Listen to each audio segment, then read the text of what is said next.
Jadi kalau anak-anak film pasti tahu lah gitu maksudnya. Kita tuh pasti bikin kalau bikin konten gitu untuk biar mempermudah untuk color gradingnya, color correctionnya itu kita pasti pakai S-Log. Dan ternyata di Vivo X300 Pro ini udah ada. Di Vivo X300 Pro ini kan ada photography kit tuh. Jadi ada kamera gripnya, terus ada ya macam-macam lah. Soalnya jauh, tajam amat. Salah satunya ada teleconverter, jadi kayak lensa tambahan gitu. Nggak Padahal pecah. yang gue lihat itu kan dia ada di belakang main subjek kan? Ada main objek kan? Dia ada orang lagi lari. Ada kan? orang lagi lari, terus dia di belakangnya lagi. Dan itu jauh banget Pak. Iya. Kalau misalnya lu ada di sana tuh itu jauh banget Pak sebenarnya.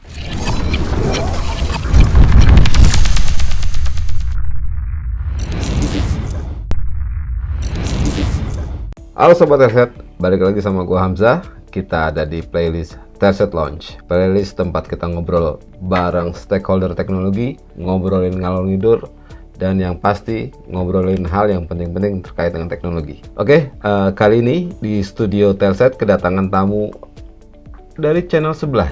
Ini emang agak-agak unik Telset nih. Kita ngundang tamu dari channel sebelah. Yang akan kita bahas ini adalah tentang bagaimana cara kita mereview kamera dari sebuah ponsel. Langsung aja kita sambut Ari Kusnandar dari channel Tech Daily. Halo Bang.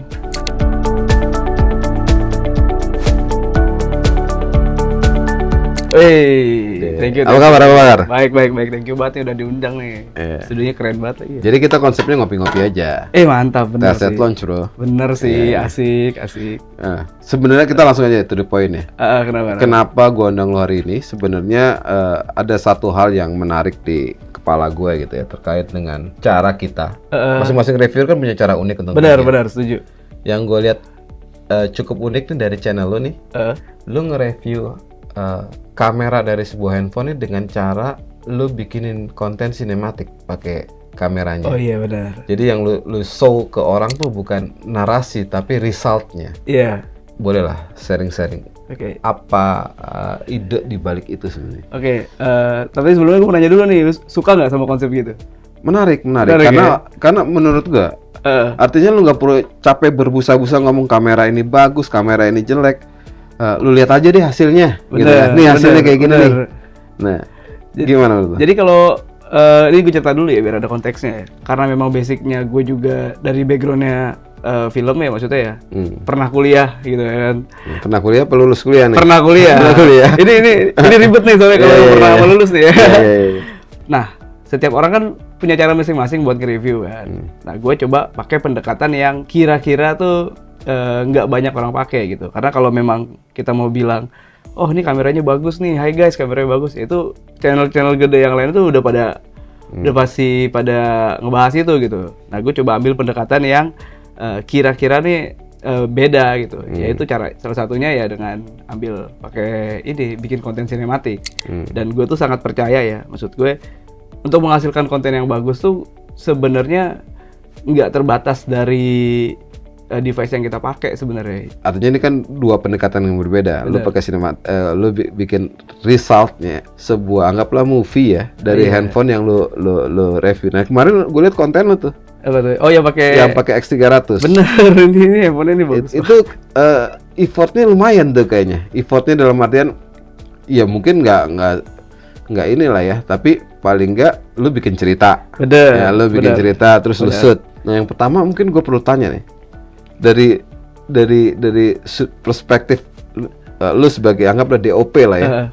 DOP. Kemarin dari konten yang lu bikin itu lu pakai settingan mode apa normal gitu? Atau apa tuh?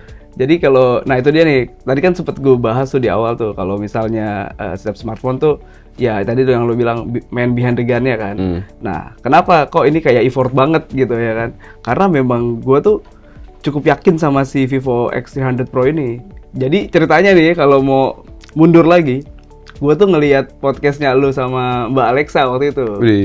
Jadi karena gue ngeliat podcast itu kan di podcast itu kan dijelasin ya sebenarnya kalau si Vivo X300 ini nih punya fitur kameranya banyak banget tuh, dijembrengin tuh. Nah kan gue tertarik, makanya gue nyiapin ini konten nih bener-bener full banget gitu. Nah kalau tadi pertanyaannya gue pakai apaan sih? Nah, gue ada salah satu fitur di smartphone ini ya, namanya S-Log.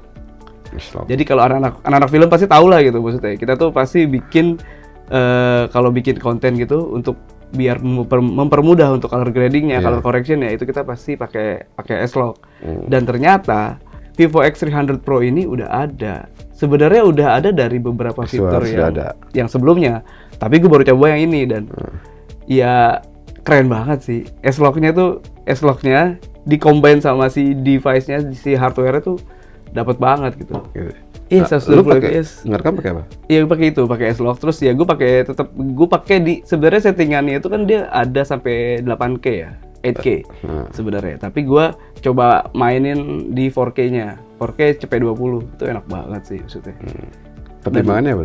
Kenapa CP20 dan kenapa 4K? Karena di post production nantinya tuh ada beberapa scene yang sebenarnya kita nggak bisa ambil zoom secara manual gitu ya. Jadi ada beberapa, kenapa 4K? Jadi gue pakai teknik cropping gitu pas di post production sebenarnya. Jadi kayak zoom in gitu loh. Nah, kenapa 120 fps? Sebenarnya karena konten-konten sinematik gue ini kan pasti speednya tuh bakalan gue bikin slow kan. Nah, kalau 120 fps kan berarti kan ada 120 frame dalam 1 detik kan. Ya fungsinya biar bikin shoot kita, gambar kita tuh jadi makin tajam. Even kita slow mo gitu. Oke. Ini kita kayak lagi belajar bikin film. Oh iya benar juga. Tapi sebenarnya ini kenapa gue bilang tadi menarik di awal adalah bahwa kita selama ini disuruh bayar mahal untuk sebuah device. Benar. Dengan spek yang segini nih. Iya benar. Kita pakainya baru segini nih. Benar. Iya nggak? Bukan karena kita nggak mau pakai yang segini, tapi kita belum tahu. Nah, seperti yang lo bilang tadi, kenapa pakai 4K, kenapa pakai 120 fps, itu ada gunanya ternyata buat di post pro ya. Bener. Kalau yang based on pengalaman gue ya, based on keilmuan gue ya, maksudnya kalau teman-teman ada yang mungkin punya ilmu lebih, silakan komen aja kali ya.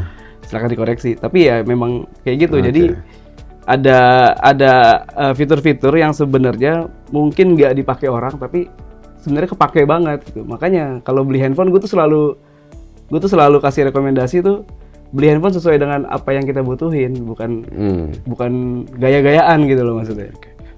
Terus ada scene, gue lihat ada scene lo capture anak kecil, terus lo pop upin video tampilan fotonya. Di Vivo X300 Pro ini kan ada fotografi kit tuh, jadi ada foto, ada kamera gripnya, terus ada ya macam-macam lah. Soalnya jauh.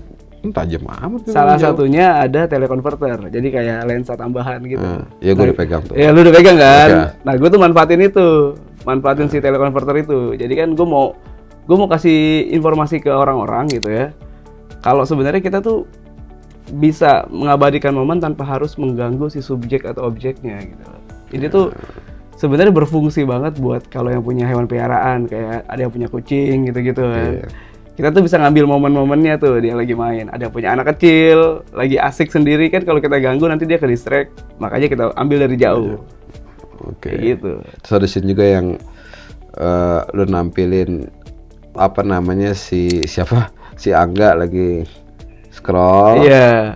Terus scroll muncul 3 orang tuh. Oh, yang di pinch ya, di pinch. Itu yang pengen lo komunikasikan apa tuh dari perspektif reviewer ya? Iya benar-benar. Ini sebenarnya gue tuh tang-ting-tung dulu tuh, gue ini bisa kayak ya gitu ya.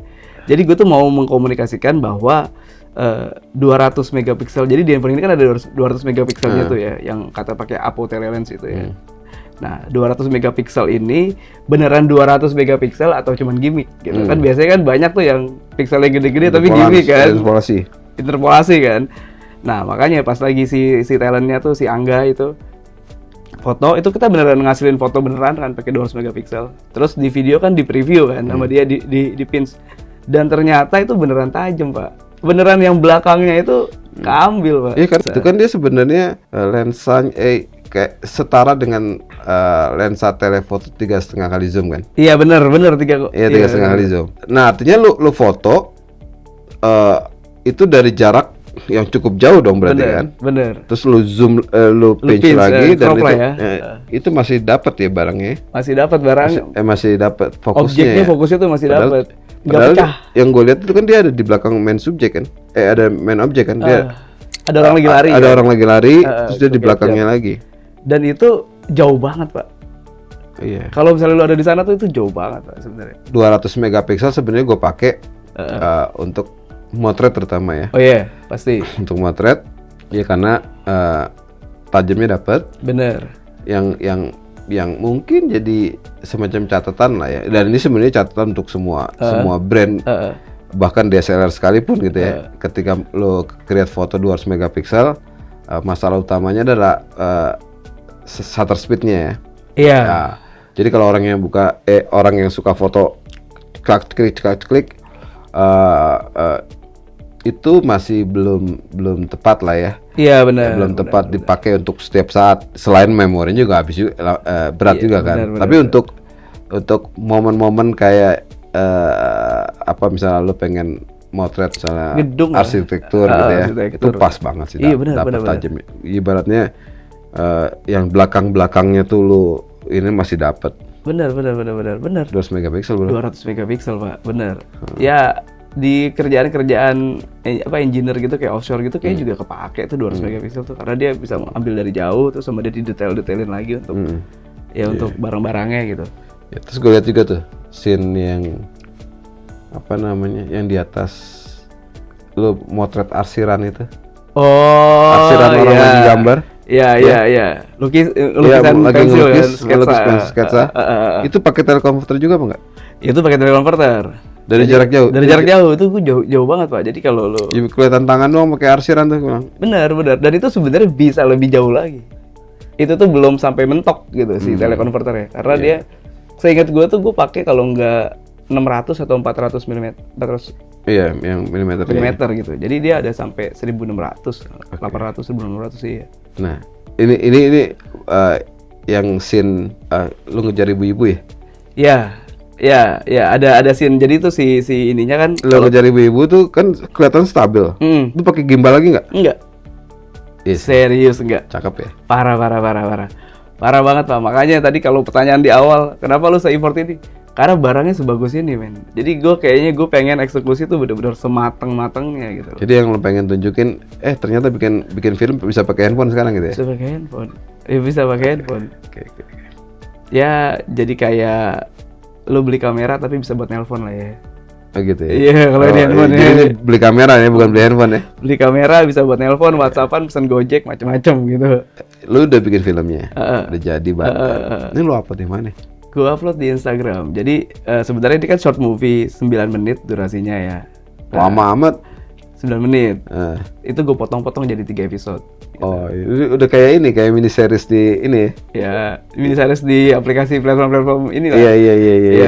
Iya kan kayak gitu. Jadi gue tayangin di mana itu gue taruh di Instagram. Nanti lu gue collab deh ya.